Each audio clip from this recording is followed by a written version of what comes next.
Check with the mic stand. Welcome back to Bhagavad Gita, bite size as it is.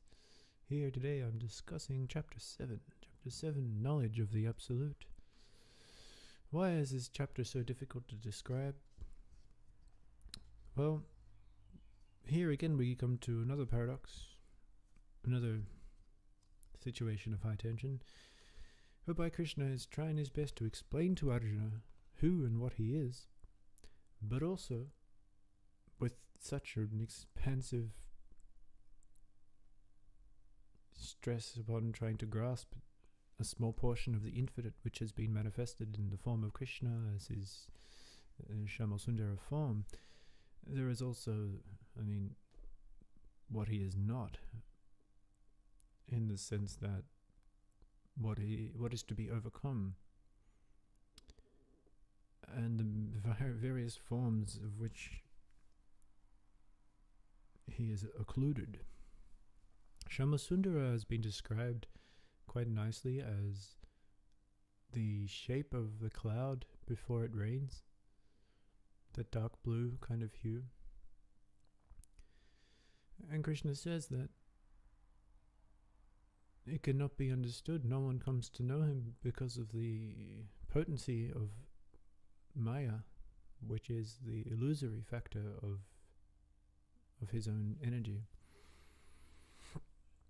So we'll be talking about that. I'll also be talking about those who actually come to Krishna. There are many different reasons why those who come to Krishna are attracted to him, and this is due to his mercy.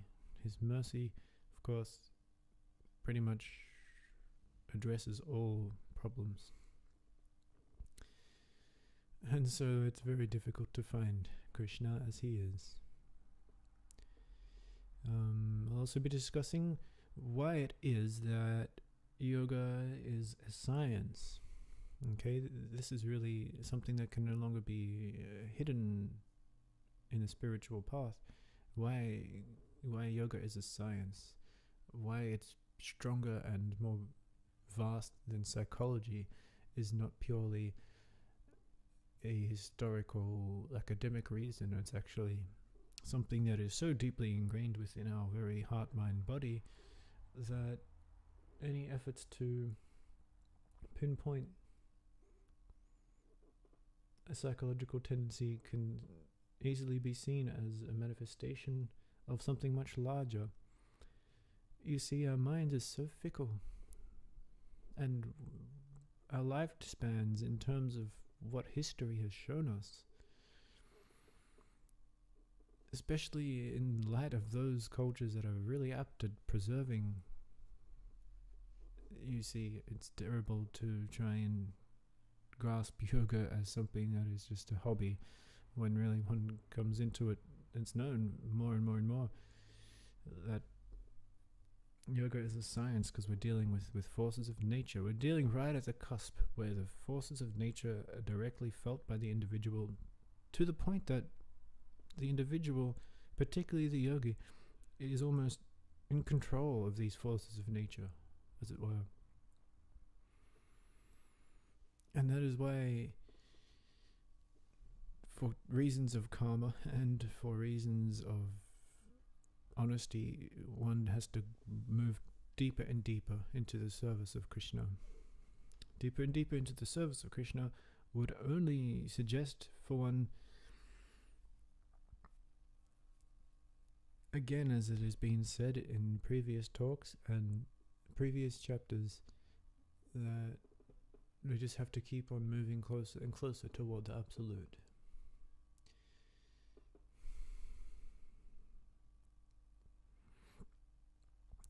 So by now you're into chapter 7, you're into the deep end of the Bhagavad Gita, this ancient Vedic science. Advanced souls we've been described as at this point. Advanced souls in the sense that the Chinese have talked in the I Ching, there comes a point in the life of the aspirant when he begins to form a demarcation between himself and his neighbor. In other words, it's clear now that there is a difference between the spiritual adept and one walking a material path. And one should not feel guilt in this recognition, for the sake of knowing that Krishna is present in everybody's heart, but also in the activities that are undergone, and also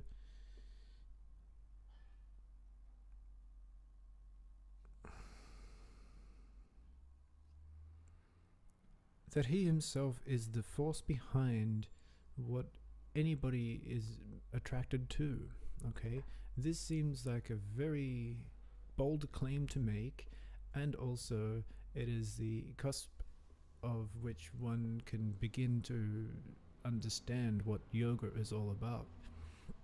To put in a nutshell, I've understood yoga, or the effect that the devotional quality of yoga has, is that my desires and fleeting ambitions are able to be both seen and transcended when Krishna is seen as the ultimate goal behind them.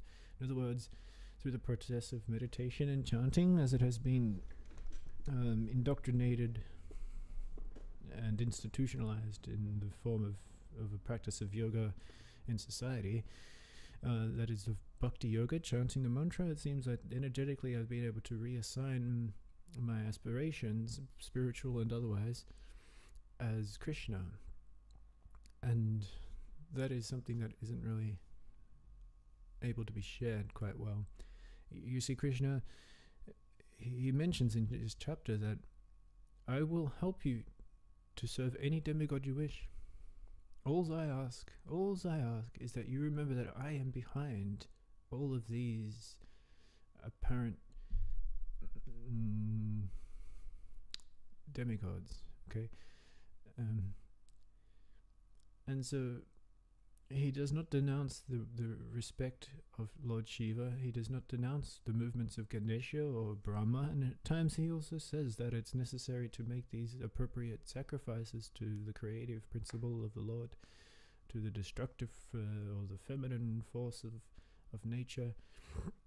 It is all necessary. And it is necessary along the path at these times because we're coming to understand our own Krishna nature. Okay? And believe me, he's very, very cheeky, and is very, very occlusive, and is very, very difficult to describe. It's almost like I think it's a Latin saying, Deus ex machina, or something like this. Like, you have to be within the know to know. Okay? As Rumi has said, this partner of ours is very, very tricky to understand. And that is because Krishna doesn't only represent the brightness of our own mind, but there are so many qualities behind the movement of our true heart's calling, which is synonymous with Krishna as far as I'm concerned, that are so easily to be occluded, and for the unstable mind so easily to be understood as an illusion with wisdom, that it is the movement of Krishna, behind everything, okay? And of course, at this point, it's like, well, if everything's Krishna, then so am I, and then so is my enemy, and whatnot. So it is here where our two psychological trends of psychoanalysis could begin.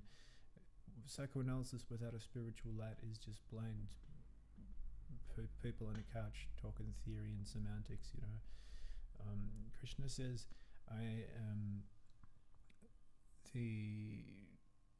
am approached by those who are interested in wealth. I am approached by those who are stressed out. I am approached by those on the spiritual endeavor. And he says another, I think I'm approached by and the foolish. Okay, so, yeah.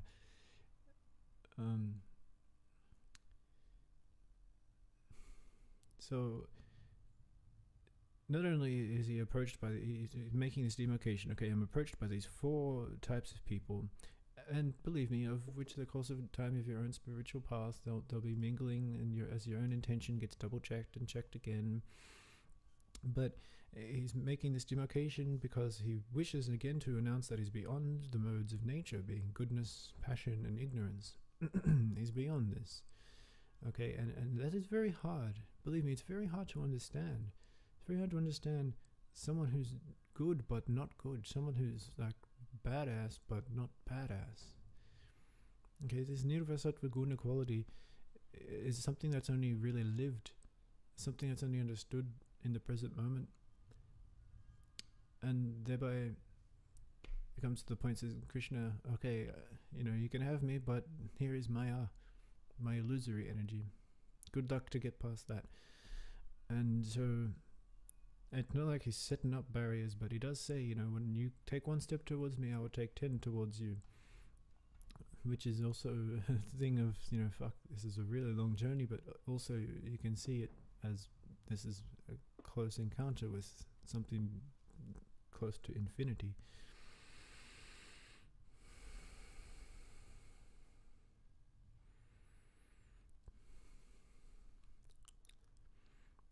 And so this transcendental knowledge is important.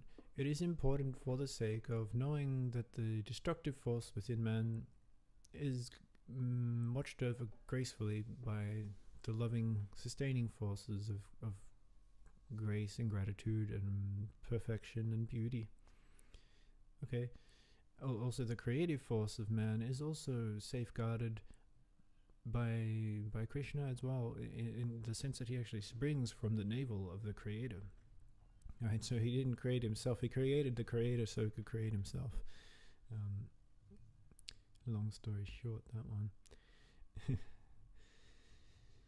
So, really, if one is to understand this chapter on a purely analytical level, one could see that, okay, Krishna is synonymous with nothingness. From the level of the mind, Krishna is synonymous with the big empty.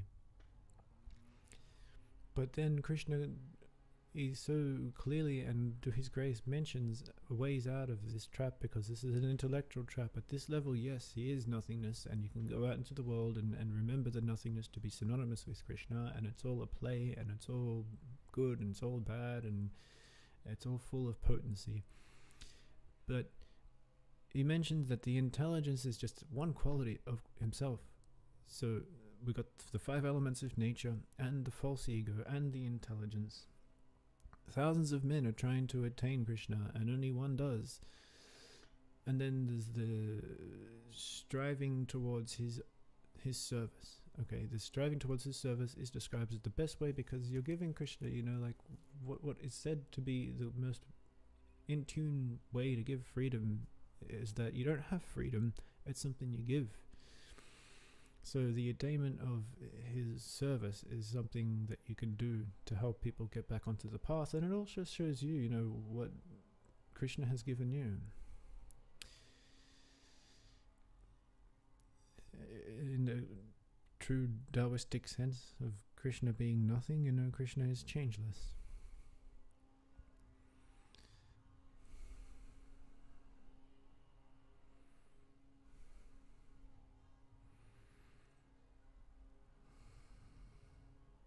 So it's a very tricky chapter to conclude. I think that's it. I think I've mentioned most of the things. It's very difficult to have a conversation with oneself about such a deep topic with such an entanglement, a living reality, as it were. But Krishna doesn't manifest to the foolish, and at this level it does take pretty much your whole being to be involved in the process of coming to understand Krishna. The whole being in terms of the body, the practice of physical yoga, the work, the intellectual inquiry, and something that's a bit more like, beyond intelligence. It's an intelligence beyond intelligence. It's a faith. It's a kind of bypassing of the rational mind into an attunement of music, as it were. I think, to come out of it and to conclude, it's almost like Krishna is establishing for us a way to understand the other as oneself. If aliens were to ever come to visit planet Earth, well, we've got the Bhagavad Gita to understand how to recapitulate our minds in an orientation towards love at that which is not known. Because Krishna is the giver of blessings, the bestower of fortune, the forces of nature, the happiness and the sadness, the obstacle and the goal. He's quite right in that sense, that he's elucidated so vastly what he is not, to be able to understand what he is. And as this age of Pisces kind of winds down, it's necessary that we sharpen our intellects, and there is a possibility that we can see the little face of Krishna as he just pops out behind a tree.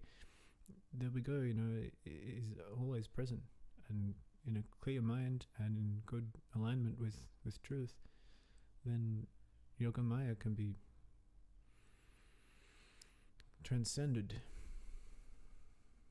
Determination and steadfastness are necessary at this point on the yoga path. To finish up with verse 30. Those who know me as the Supreme Lord, the governing principle of the material manifestation, who know me as the underlying cause of all the demigods and all the sustaining of sacrifices, can, with a steady mind, understand and know me even at the time of death.